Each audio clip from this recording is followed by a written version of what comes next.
Pemirsa, kita akan memasuki Habarnang Panambayan.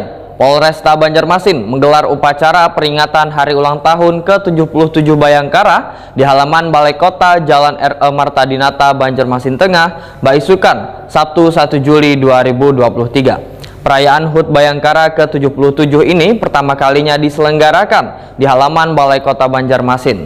Ini membuktikan kesolidan pemerintah kota dengan Polri wan TNI nang terjalin dengan baik.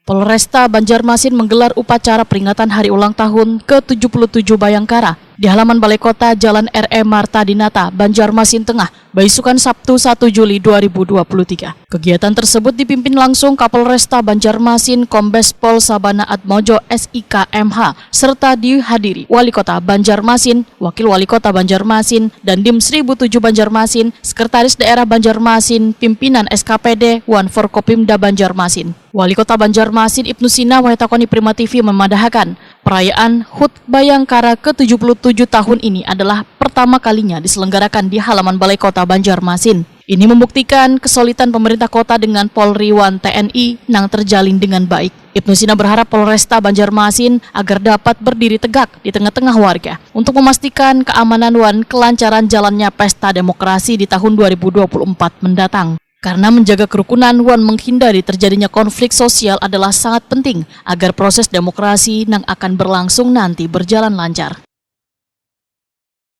Kami apresiasi untuk berbagai macam kegiatan, kreativitas, apalagi terkait dengan program revitalisasi cagar budaya, situs budaya, sehingga kemudian objek wisata religi, kemudian juga menjadi kebanggaan kita seperti Kubah Basiri, Makam Sultan Suliansa, Masjid Jami itu mendapat perhatian dan juga memberikan kesempatan kepada para seniman untuk bisa tampil juga. Itu adalah bagian kebahagiaan dalam merayakan Hari Bayangkara ke-77.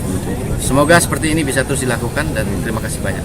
Sinergi kita di Forkopimda sangat-sangat harmonis. Bahkan untuk menjaga keamanan kota ini, ya, beliau juga sudah mengerahkan pasukan, kemudian juga bersama-sama dengan program kebersamaan pasukan gabungan dengan Satpol PP, kemudian CCTV juga kita pasang di mana-mana untuk memastikan suasana yang kondusif dan rasa aman warga. Itu yang paling penting. Ibnu Sina berharap seberatan pihak bisa saling bekerja sama serta melaporkan segala aktivitas yang mencurigakan atau melanggar hukum kepada pihak berwenang agar stabilitas di Kota Seribu Sungai ini berjalan baik.